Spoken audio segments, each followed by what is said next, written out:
sembang ilmu kita untuk siri yang kedua. Pada petang ini, tuan-tuan dan puan, program kita ini adalah anjuran bersama daripada Pejabat Pendidikan Daerah Kuala Pilah bersama Persatuan Sukan dan Kebudayaan Perkhidmatan Pendidikan Cawang Kuala Pilah, iaitu PSKPP.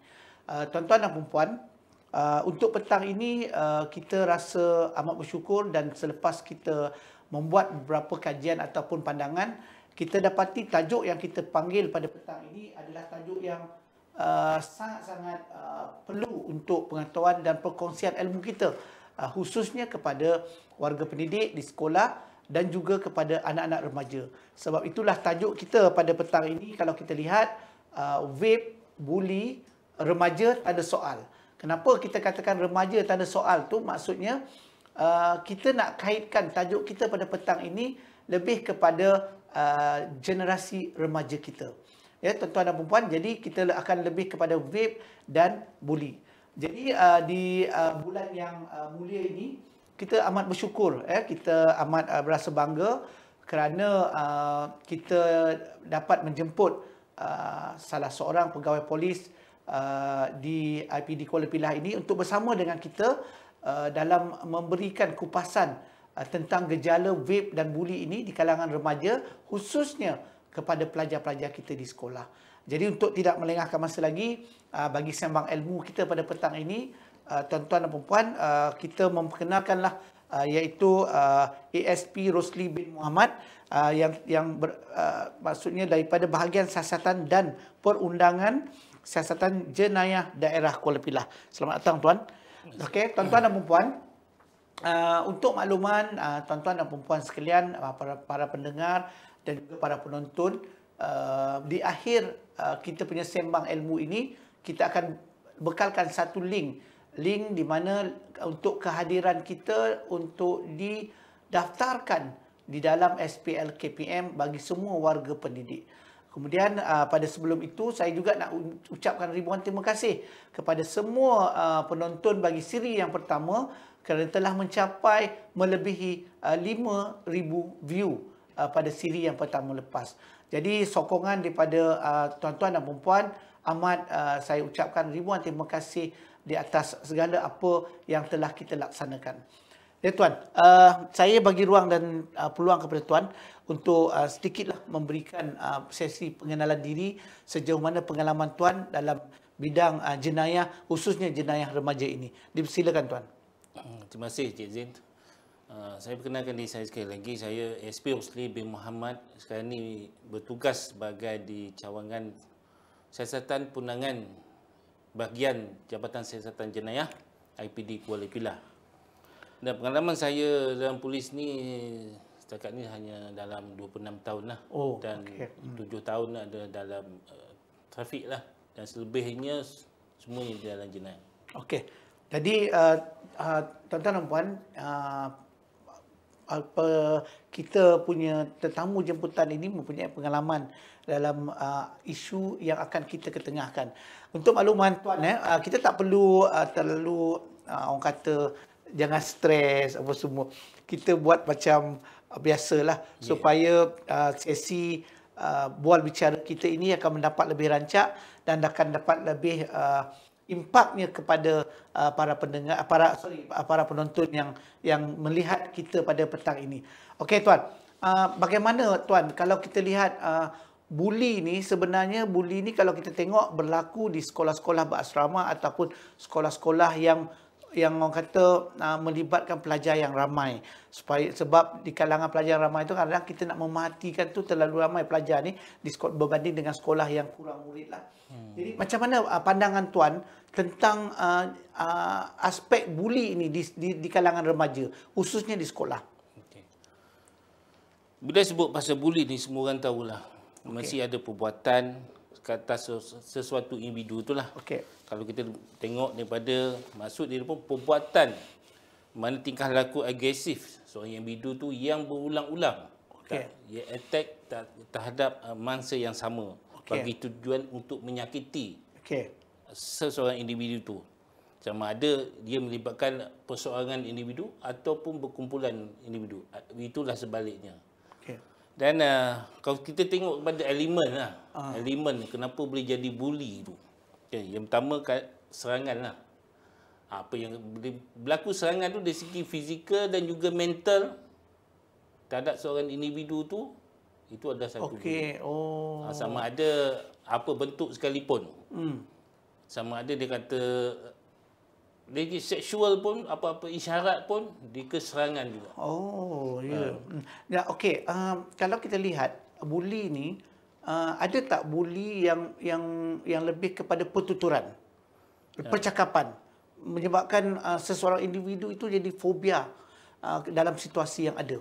Ya, betul. Memang dari segi percakapan, apa-apa isyarat, apa-apa cumuhan itu juga adalah satu bully yang menyebabkan, sebabnya biasanya pembuli ni adalah seorang yang berpengaruh di satu-satu sekolah ataupun asrama. Contohnya macam dia ada kumpulan ataupun geng yang menyokong dia tu, yang bagi semangat untuk membuli. Biasanya macam senior akan membuli junior.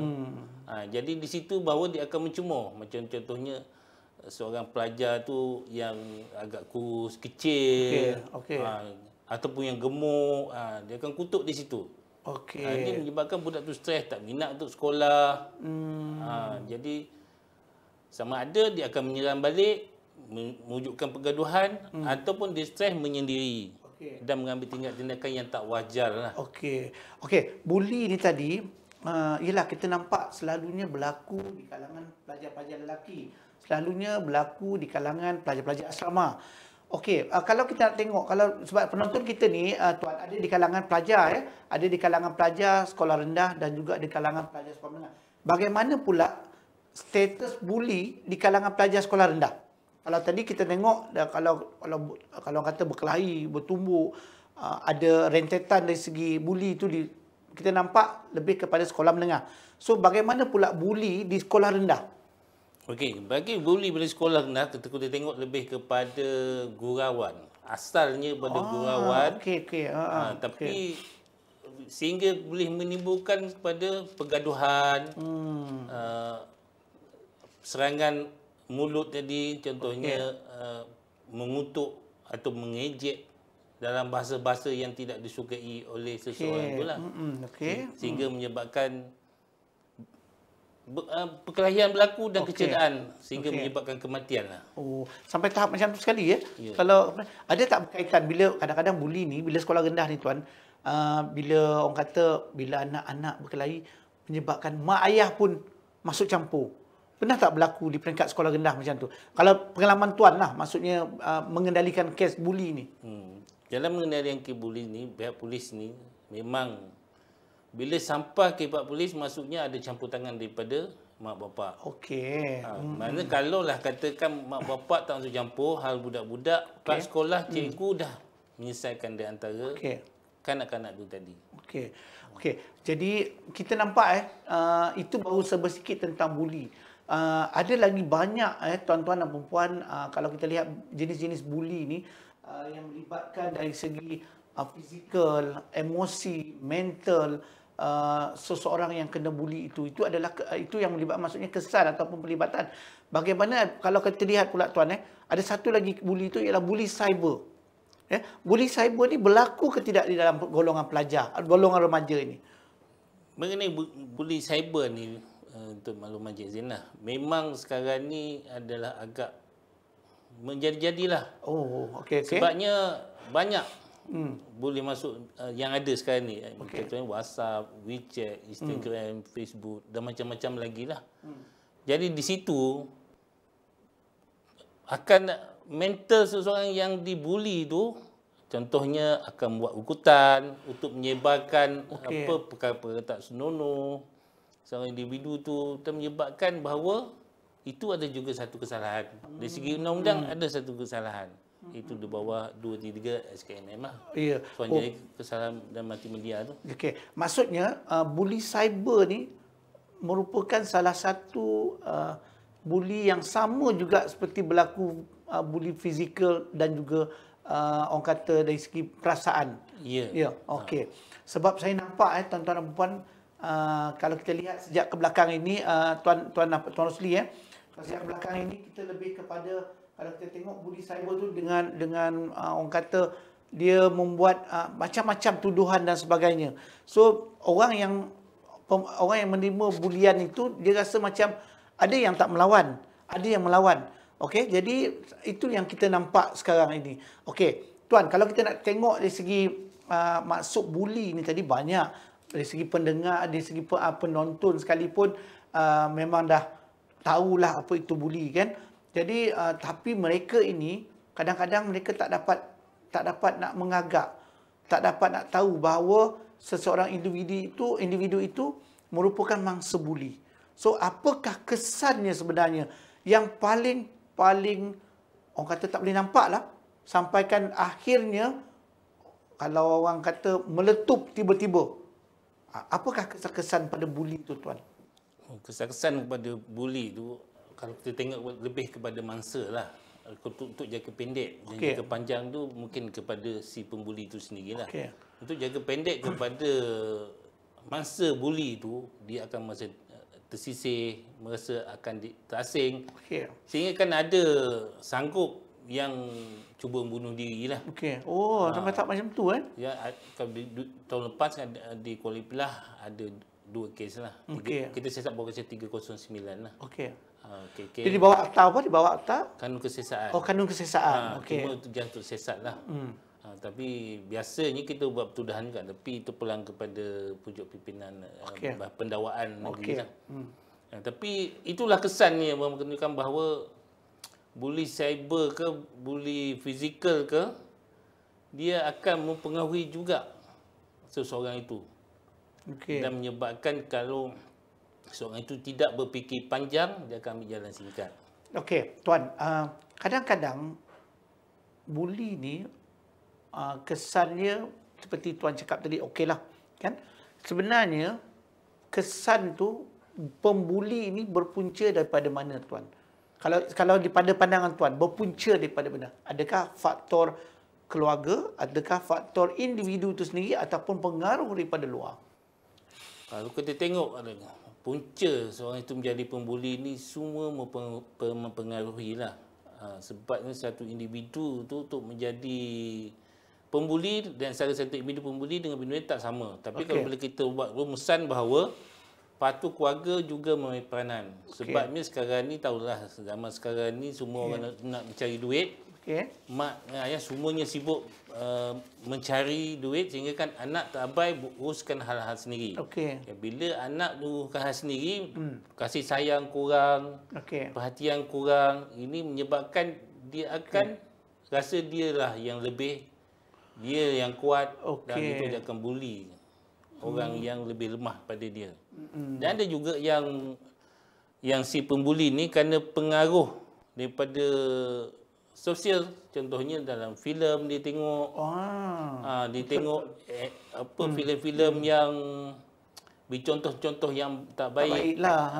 Jadi dia akan terikut-ikut dan cuba mengikut apa yang filem tu buat.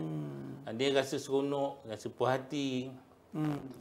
Jadi yang kita nampaklah kesan psikologinya, seorang pembuli itu dia akan mendapat kepuasan apabila dia dapat membuli seseorang. Dia akan mendapat satu ketenangan apabila dia dah melakukan satu kesilapan.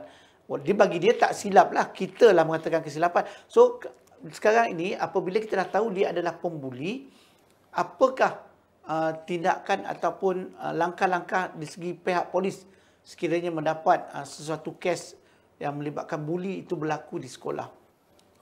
Jika polis mendapat laporan lah yang katakan ada satu kejadian buli di sekolah, sama ada kejadian bergaduh ke, pukul ke, ataupun gangguan seksual ke, kita akan siasat di bawah kanun kesiasaan lah. Bagi seksual, kita lebih kepada bawa akta kanak-kanak lah. 18 tahun ke bawah dikira kanak-kanak dari istilah undang-undang. Jadi kalau gangguan seksual kita akan siasat di bawah akta kesalahan seksual kanak-kanak. Yang membawa hukuman sehingga mencapai 20 tahun. Okey. Jadi bagi kesalahan bergaduh yang biasa kita siasat bawah kanun keseksaan sehingga kalau cedera parah pun sehingga penjara sehingga 7 tahun. Okey. Sehingga sampai ke 20 tahun pun ada. Okey, itu tuan-tuan dan puan, kalau kita lihat bagaimana jenis-jenis hukuman yang akan dikenakan kepada pembuli-pembuli ini. Sebenarnya tuan-tuan dan puan, tujuan kita mengadakan sembang ilmu ni, Tuan Rosli juga sebenarnya tujuan kita nak buat ni adalah salah satu daripada langkah pencegahan. Langkah pencegahan untuk kita di sekolah supaya tidak berlaku. Kita minimalkan. Kalau boleh tidak mahu ada berlaku sebarang pembulian, khususnya pelajar-pelajar lelaki, pelajar-pelajar di asrama dan sebagainya. Inilah salah satu cara kita nak melaksanakan langkah pencegahan. Okey, berbalik pada isu buli tadi tuan, kita dah tengok kebanyakannya lebih kepada lelaki, kan? Jantina pembulian ini orang akan sebut kepada jantina lelaki saja. Pelajar tingkatan menengah atas, buli menengah rendah. Bagaimana pula persepsi di pihak polis dan juga pengalaman di peringkat siasatan buli di kalangan pelajar wanita ataupun pelajar perempuan, baik sekolah rendah ataupun sekolah menengah? Okey, jadi bagi pelajar wanita biasanya kalau kita senang nak nampak lah bagi yang berasrama. Jadi mana situ senior akan membuli yang junior yang tadi tu. Kadang-kadang tu kalau di dewan makan kena serve makan untuk senior dahulu. Kemudian basuh baju hujung-hujung minggu.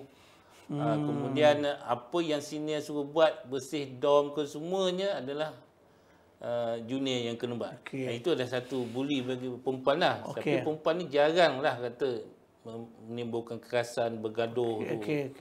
Tetapi di segi mentalnya dia macam tu, mengejek. Dia lebih kepada situ. Okey, setakat inilah tuan, mungkin penonton, warga pendidik di Kuala Pilah ini dia nak tahulah sejauh mana orang kata seriusnya isu buli di sekolah di daerah Kuala Pilah khususnya.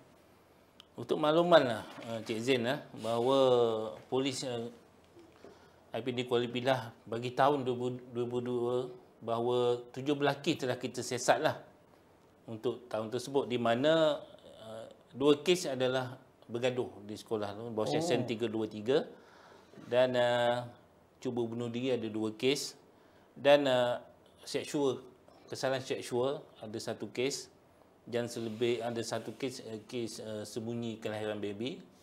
Dan 1 kes buat laporan palsu lah kepada pihak polis. Tapi ini semuanya bukan melibatkan pelajar sekolah, tetapi pelajar ada separuh ini adalah yang terlibat di luar sekolah. Jadi statistik yang kita dapat melibatkan budak-budak sekolah untuk tahun 2002 adalah tahun 2022. Yes. Adalah 7 kes. Bagi tahun 2023 tahun ni hanya 1 kes, iaitu kecurian handphone lah. Okey, nampak tak tuan-tuan dan puan? Sebenarnya langkah pencegahan kita 2023 ni kita masih lagi di tahap orang kata 1 dulu, kan? Jadi kalau kita lihat untuk 2022 itu walaupun 7 kes tuan, kan, tapi dari segi kesnya adalah sangat berat.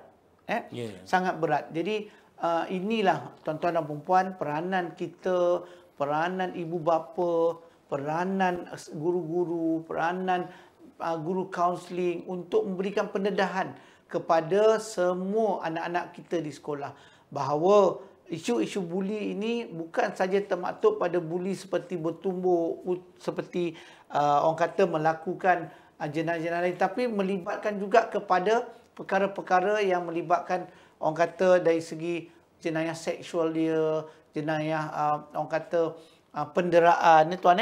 Jadi itu adalah antara perkara-perkara yang perlu kita fikirkan, yang perlu kita tangani di peringkat awal, khususnya di peringkat ibu bapa itu sendiri. Okey tuan, isu buli ni mungkin ada beberapa soalan yang saya telah dapat ni untuk kita cuba menjawablah. Cuba kita menjawab supaya mendapat sedikit penjelasan daripada kita mengenai isu buli ini. Okey, dalam satu soalan ni tuan, dalam satu soalan ini ada dinyatakan bahawa adakah buli ini boleh mendatangkan impak kepada pemikiran seseorang yang dibuli.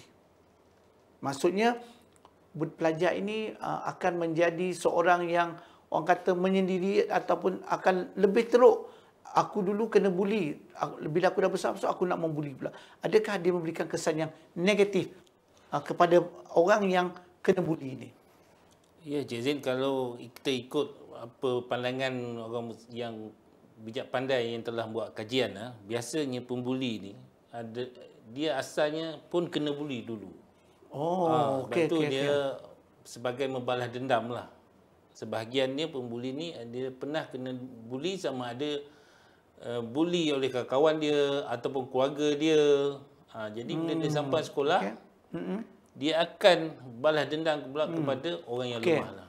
Oh, macam tu Maksudnya kesan dia kena, sebab dia kena buli, impaknya akhirnya besok dia menjurus kepada pembuli. Ya, ya. Tapi tak jugalah kan, bukan semualah kan.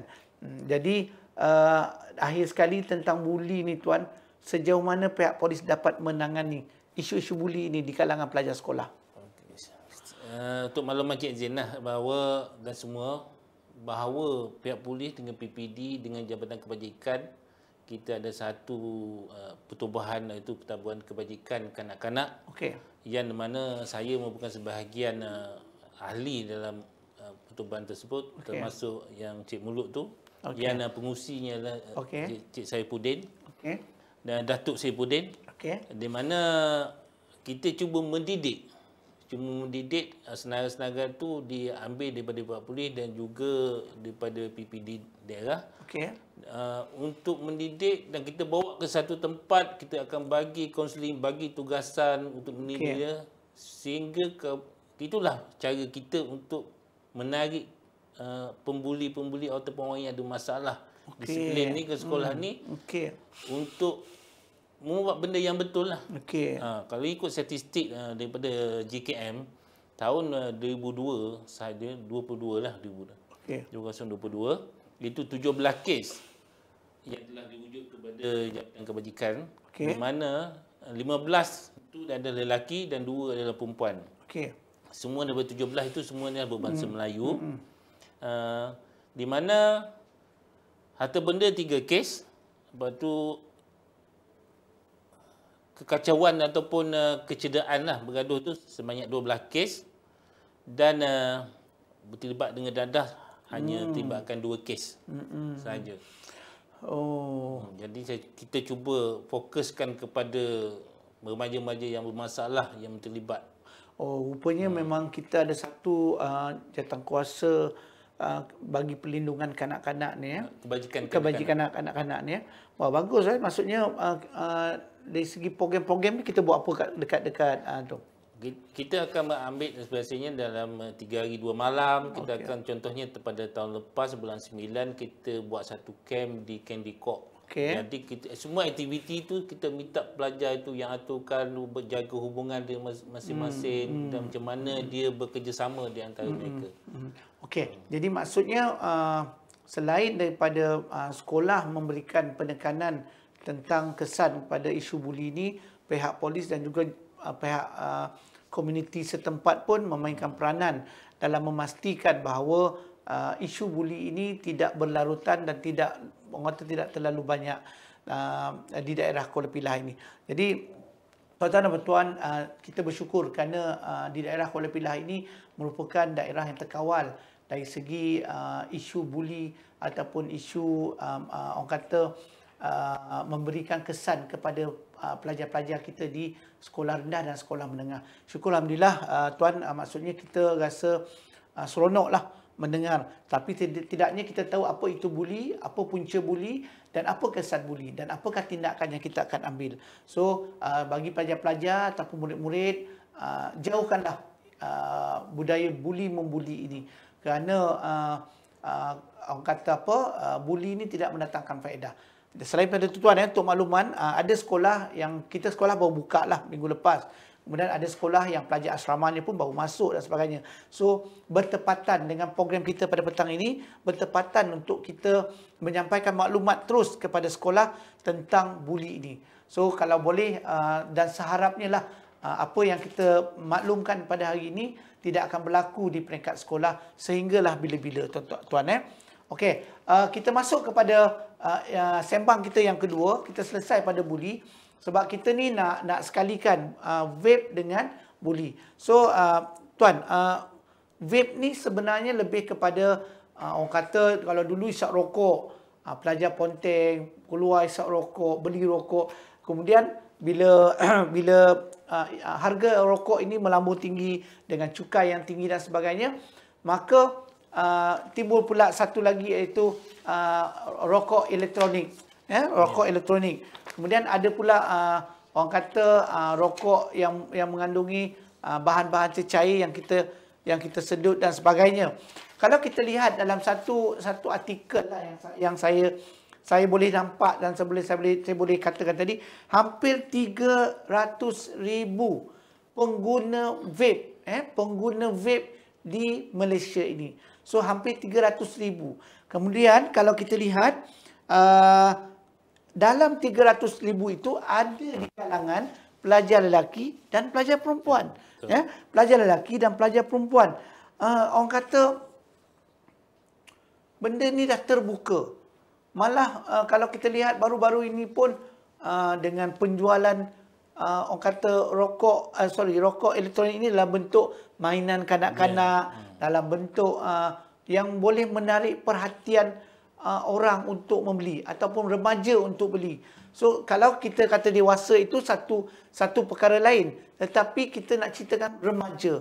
Okey, macam mana pula pandangan tuan tentang isu vape ni, rokok elektronik ni di kalangan remaja, khususnya murid sekolah? Okey, isu vape yang kita agak membimbangkan sekarang ni, pelibatan pelajar-pelajar sekolah ni agak ramai. Apa yang dimasukkan dengan vape ni adalah merupakan barang elektronik. Banyak orang panggil pot pun orang panggil, e-cigarette pun orang panggil, pen pun orang panggil. Tapi semua itu sama je. Cuma nama yang lain dan bentuknya yang berbeza. Dia tujuan vape tu adalah untuk memanaskan cecair yang ada bagi mengeluarkan asap ataupun wap yang hadir yang telah dibuat dalam pelbagai rasa untuk menarik minat pada pelajar-pelajar di atas pengguna vape itu tadi. Jadi masalah di sini, vape tu kalau kita kira bukannya murah. Tapi bagi B40 pun ramai juga yang hisap vape ni. Berbanding rokok sekarang ni, mungkin rokok agak mahal nak jual di kedai.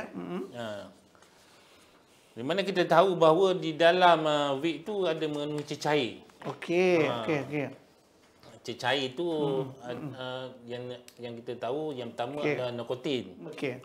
Yang keduanya propylene glikon tu, iaitu bahan yang daripada sisa petroleum tu. Yang digunakan untuk memanaskan dan menghasilkan wap bagi cecair itu. Lepas tu glycerin. Itu yang bahan yang utama lah. Itu glycerin tu adalah merupakan ekstrak daripada sayur-sayuran. Tetapi dia tujuannya adalah untuk membanyakkan asap tu. Lepas tu kita tengok daripada vape tu asap dia terlalu banyak. Dan mengelakkan kongkong tekak tu bila vape tu diseduh. Jadi kalau kita tengok kesan daripada vape ni tak sihat untuk para remaja dan juga budak sekolah lah. Sebabnya para remaja dan budak sekolah ni adalah satu proses meningkat ke pengembangan otak. Jadi kalau bagi orang dewasa 25 tahun ke atas, dia dah lepas berkembang. Sekali kalau daripada pelajar ni sekolah rendah dan sekolah menengah, itu dia tahap untuk mengembangkan tu.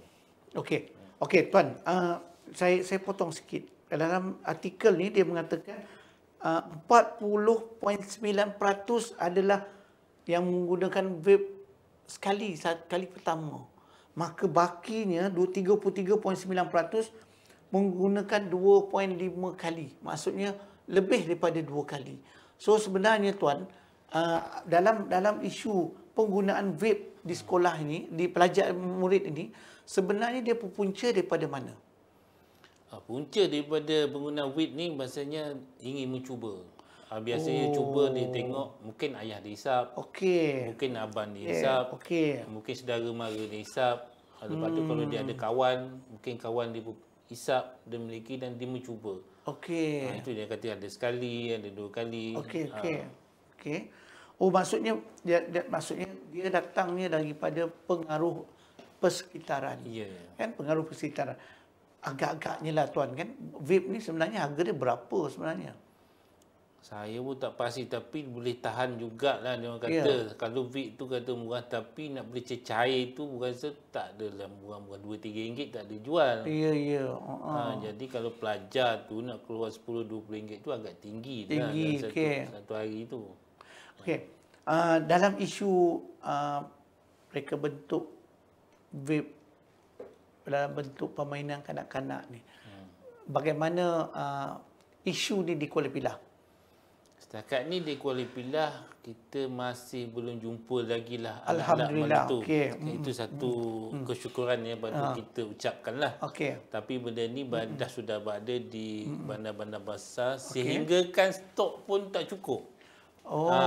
Dan banyak bantahan telah dibuat oleh orang ramai. Okey. Mungkin pihak berkuasa telah stopkan dia punya ekspor ataupun produk tu dijual di pasaran. Okey. Oh, maksudnya isu di Kuala Pilah ini masih lagi orang kata belum berlaku apa-apa jenis tangkapan ataupun rampasan dari segi barangan vape yang untuk kanak-kanak ni lah. Belum lagi. Okey. Bagaimana pula tahap kesedaran dan juga penguatkuasaan di peringkat PDRM? Okey, untuk makluman bahawa pihak PDRM setakat ni belum ada apa-apa penguatkuasaan sebabnya penggunaan weed ni masih lagi tiada kesan jangka panjang sebabnya dia masuk ke dalam di Malaysia ni saya difahamkan lebih kurang dalam 10 ataupun 12 tahun saja sebabnya pengasasnya semua orang tahu dia asal daripada China tahun 2003 dan masuk ke Amerika pada tahun 2007 dan baru masuk di Malaysia. Jadi kesan jangka panjang sama ada dia sama dengan dadah membahaya ataupun air ketum yang telah digezet di bawah akta racun. Tapi setakat ni belum ada apa-apa lagi untuk menguatkuasakan penjualan atau penggunaan. Sebabnya mungkin pengkaji kita atau penyidik kita yang bijak pandai belum lagi mendapat hasilnya daripada penggunaan vape tu tadi. Okey.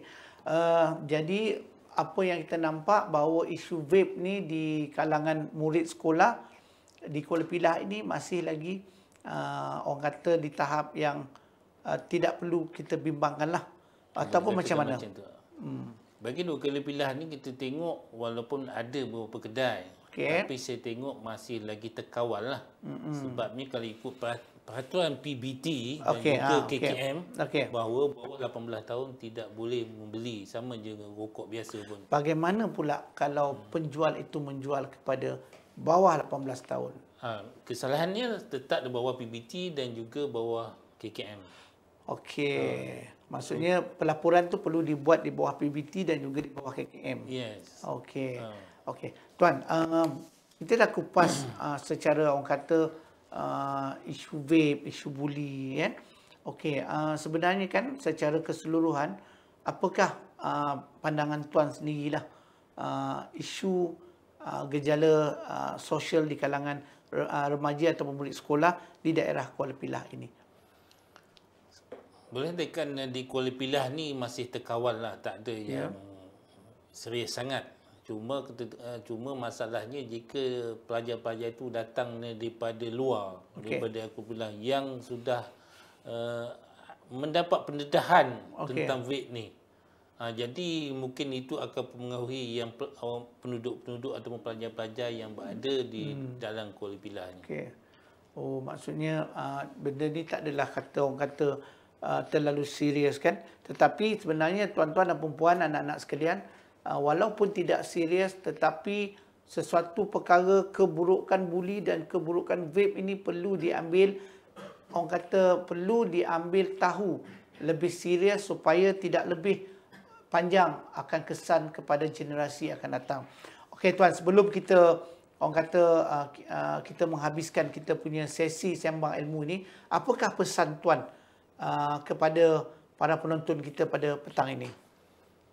Pesan saya dari saya sebagai mewakili IPDRM, di mana jika ada niat untuk membuli atau menyakiti orang lain, kita kena fikirlah dulu. Nanti Tuhan akan balas. Bagi orang agama Islam, benda itu tidak akan terlepas. Sama ada Tuhan akan bagi kef di dunia ni, kalau tak dapat kat kita, dapat kat anak kita ataupun saudara mara kita yang terdekat. Dan bagi perokok-perokok vape ni, pengisap-isap vape ni yang tegal ni, yang tak dapat nak mengelak ataupun nak juga benda tu, fikirlah kesan-kesan keburukan daripada penggunaan tu. Di mana kalau nak berhenti, tak ada cara lain. Contohnya nak berhenti rokok, orang kata isap vape. Sebenarnya tak betul. Mana kalau nak berhenti, pergilah kesihatan daerah masing-masing. Di situ dia ada pakar yang untuk menasihatkan dan juga untuk beri pandangan macam mana untuk berhenti merokok ataupun mengisap vape tu.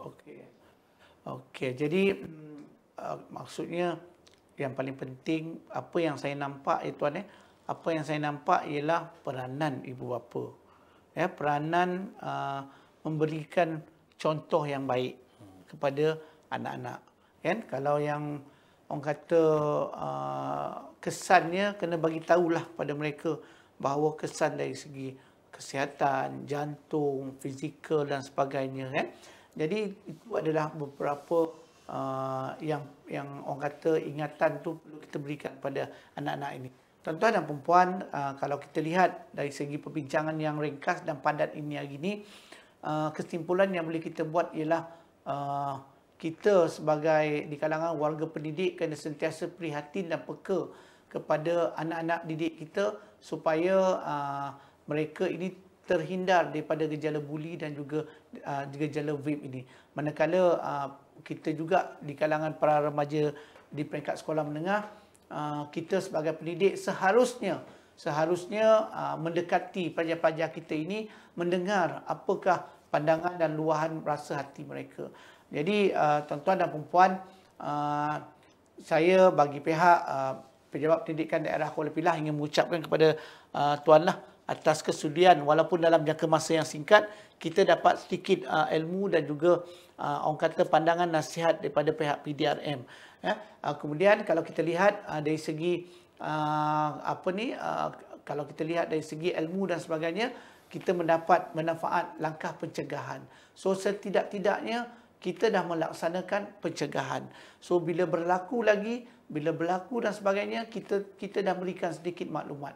Tuan-tuan dan perempuan, sebenarnya kalau ingin melihat lagi, sekiranya ingin membuat perkongsian tajuk kita pada petang ini, tuan-tuan boleh pergi terus ke laman YouTube PPD Kuala Pilah untuk kita sharekan, untuk kita like tentang isu ilmu yang telah kita kupaskan pada petang ini. InsyaAllah pada siri yang akan datang kita akan buat tajuk yang lebih menarik lagi, tajuk yang lebih memberikan ilmu dan impak kepada tuan-tuan, khususnya pada warga pendidik daerah Kuala Pilah ini. Saya bagi pihak PPD dan juga PSKPP Kuala Pilah ingin mengucapkan ribuan terima kasih kepada semua warga pendidik di daerah Kuala Pilah dan juga warga pendidik di luar pada daerah Kuala Pilah dan juga khususnya di seluruh tanah air kita ini yang petang ini bersama menyaksikan live kita pada perbincangan simbang ilmu ini dan juga perbincangan ataupun rakaman kita perbincangan kita pada petang ini.